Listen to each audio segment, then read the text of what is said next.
जो घटनास्थळामध्ये जो सीसीटीव्हीला blurred CCTV भेटले त्याच्यामध्ये आपल्याला एक मुलींच्या कपड्याचा कलर लाल कलर दिसले आणि एक स्कूटी दिसले। हे पकडून आपण पूर्ण शहरपर्यंत येऊन अराउंड 200 कॅमेराला चेकिंग केले तरी इकडे पण आले म्हणून आपल्याला दिसलेले आहे। या तपासादरम्यान जो लेडी आहे मृतक राणी किशोर वांकडे, ती ॲक्च्युअली यवतमाळच्या आहे।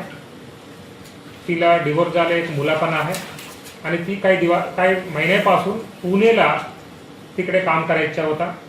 आणि जो आता आरोपी आहे जो कश्यप यांच्याने त्यांचा प्रेमसंबंध आहे आणि एक कश्यपने ती लेडीजला मदत केली ट्रेनिंग करण्यासाठी आणि नोकरी भेटण्यासाठी, पण यांना मध्ये कळालं की ती पुणेला असताना ती दुसऱ्यांच्या सोबत काहीतरी संबंध आलेला आहे आणि ते रागात ते मनात ठेवून ते महिलांना मारण्यासाठी ते बोलवलेलं आहे 11 तारीखला, म्हणजे या महिन्याच्या 11 तारीखला तिला बोलवले। दिवसभर यवतमाळ सिटीला फिरवले, इवन ते माहूर मंदिराला पण गेले, तिकडे पण दर्शन केले। त्याच्यानंतर संध्याकाळी ते जोडमाच्या तो जंगला परिसराला घेऊन गेले, तिला मारले म्हणजे स्ट्रँग्युलेशन केले तिच्या कपड्याच्या सोबत। त्याच्यानंतर त्यांच्या भाऊला तो फोन केला, अशा घटना घडले म्हणून केले म्हणून पेट्रोल आणा म्हटले।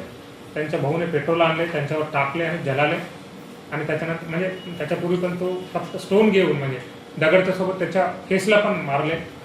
अशा करून तो निघून गेलेला आहे। सांगायच्या गोष्टी अशा आहेत तो नॉर्मली बिहेव केले। इव्हन आपला रामनवमीमध्ये पण मिरवणुकीमध्ये पण हे दोन आरोपी सामील होतात। या म्हणजे ही एक क्रूर आणि सारख्या घटना आहे आणि आपला सर्व पोलीस टीमने म्हणजे LCBने डिटेक्शन केले, पण सर्व SDPOने आणि ठाणेदाराने पण खूप मेहनत केलेली आहे या घटनेला डिटेक्शन करण्यासाठी। मी सर्व LCBच्या इन्चार्ज आणि SDPO यवतमाळला पण खूप अभिनंदन करतो। थँक्यू।